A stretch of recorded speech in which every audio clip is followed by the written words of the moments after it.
দেশ জুড়ে এখন একটাই আলোচনা, একটা নাম, সেটা হচ্ছে কারিনা কাইসার। একটা প্রশ্ন, এত অল্প বয়সে কেন এমন মৃত্যু? মিডিয়ায় আসার তথ্য অনুযায়ী তিনি ভুগছিলেন গুরুতর লিভার জটিলতায়, যা ধীরে ধীরে রূপ নেয় লিভার সিরোসিস বা লিভার ফেইলরের মতো প্রাণঘাতী অবস্থায়। কিন্তু সবচেয়ে ভয়ঙ্কর সত্যটা কি জানেন? Liver disease silent killer. শুরুতে তেমন কোনো লক্ষণই থাকে না। কেন হয় লিভারের এই সমস্যা? চলুন জেনে নিই। অতিরিক্ত তেল চর্বিযুক্ত খাবার, ফাস্টফুড ও প্রসেসড ফুড, ওজন বেশি, ডায়াবেটিস বা হরমোনাল ইমব্যালেন্স, অনিয়মিত জীবনযাপন, ওষুধের অপব্যবহার ধীরে ধীরে এগুলো লিভারকে দুর্বল করে এবং একটা সময় ইরিভার্সেবল ড্যামেজ হয়ে যায়। কি খেলে লিভার ভালো থাকবে? আপনার প্লেটে যোগ করুন সবুজ শাকসবজি, পালং, ধনেপাতার মতো সবজি, বিটরুট, গাজর, হলুদ, রসুন, লেবু পানি, পর্যাপ্ত পরিমাণ পানি, আর এড়িয়ে চলুন অতিরিক্ত তেল, ভাজা পোড়া, সফট ড্রিঙ্ক, অতিরিক্ত চিনি। লিভার প্লাস কিডনির যত্নের 5টি নিয়ম এখন থেকেই ফলো করুন।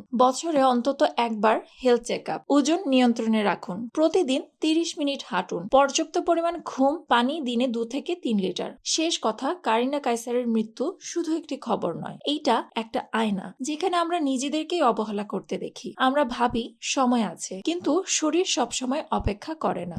আজকের এই ট্রেন্ডিং নিউজ যদি আপনাকে একবারও ভাবায়, তাহলে হয়তো আরেকটি জীবন বাঁচতে পারে। কারণ সচেতনতা শুধু তথ্য না, এটা জীবন বাঁচানোর প্রথম ধাপ।